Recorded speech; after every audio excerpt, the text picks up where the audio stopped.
Bonjour citoyens. Aujourd'hui, nous allons parler de la Convention nationale en tant que premier régime républicain de l'histoire de France. Au commencement de la Révolution française, seule une infime minorité de Français désirait mettre un terme à la monarchie.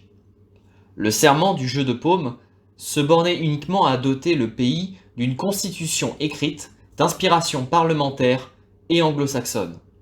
Dès lors, plusieurs événements vont initier une irréductible marche vers le nouveau régime républicain.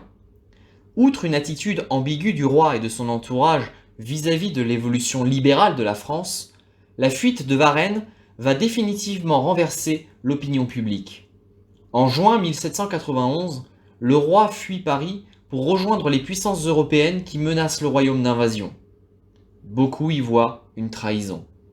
Dans le domaine institutionnel, avec la première constitution écrite appliquée en France, le roi use et abuse de son droit de veto, suscitant des tensions politiques de plus en plus fortes.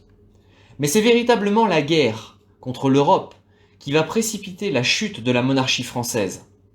En avril 1792, Louis XVI fait voter l'état de guerre contre les monarchies autrichiennes et prussiennes. L'objectif secret du roi est de miser sur une victoire des troupes européennes pour recouvrer son pouvoir.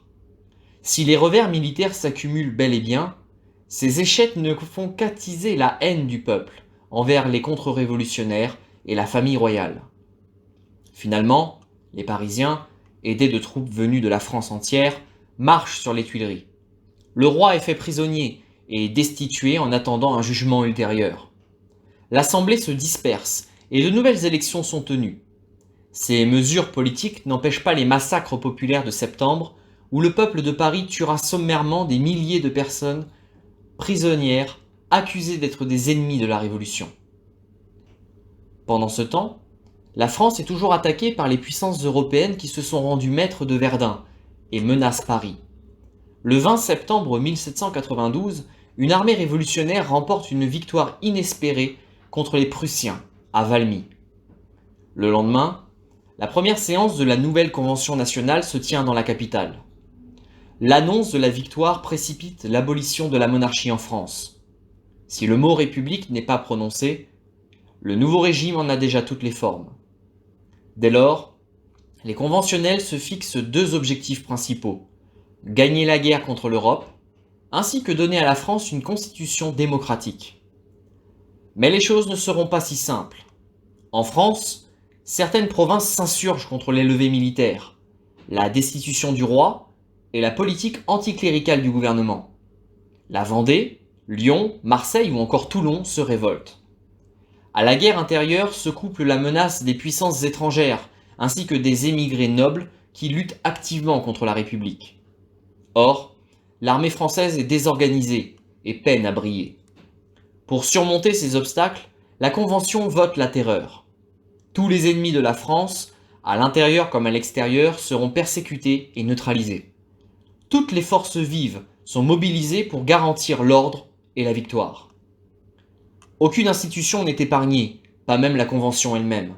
Au départ modérée, dominée par les Girondins, comprenez la droite, l'Assemblée est accaparée par les idées jacobines, comprenez la gauche, défendues par ces grandes figures populaires, que furent Marat, Danton, Desmoulins et bien sûr Robespierre.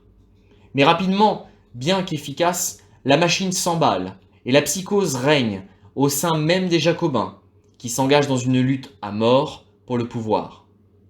Marat meurt le premier, assassiné.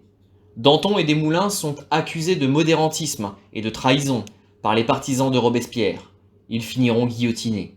Quant à Robespierre, en 1794, le règne de Robespierre est quasi absolu. Pourtant, son pouvoir se fragilise. La terreur a porté ses fruits, et la France remporte enfin des victoires militaires décisives, comme à Fleurus. La menace extérieure est désormais écartée, tandis que les différentes révoltes intérieures ont été réprimées. La France est sauvée. Robespierre, victime du succès de sa politique, ne peut désormais plus la justifier raisonnablement. Perdu dans le mysticisme, il se ridiculise à la fête de l'être suprême, sorte de culte néo-païen et civique. Incapable de justifier la nécessité de maintenir la terreur, il est déchu. Il connaîtra ainsi le même sort que ses anciens amis Danton et Desmoulins. La Convention vit ses dernières heures. La Convention nationale aura été le premier essai républicain de l'histoire de France. Entachée par la terreur et son flot de sang, elle aura permis de sauver la France d'une destruction intérieure comme extérieure, au prix d'un énorme sacrifice humain et matériel. Plusieurs réalisations politiques ont vu le jour sous son égide, comme la réforme de l'armée entreprise par Lazare Carnot, jetant les bases de la future armée napoléonienne. Un calendrier républicain et laïque est également mis en place et durera jusqu'en 1806, prenant pour inspiration les saisons et la nature. Dans la même lancée rationaliste, le système métrique est adopté par la Convention et toujours d'actualité aujourd'hui. Le suffrage universel est également inauguré pour la première fois en France. Enfin, les premières politiques sociales voient le jour, comme la régulation des prix concernant les matières alimentaires premières, ainsi que les premières initiatives étatiques d'assistance et de solidarité nationale. Merci pour votre attention et à bientôt, citoyens.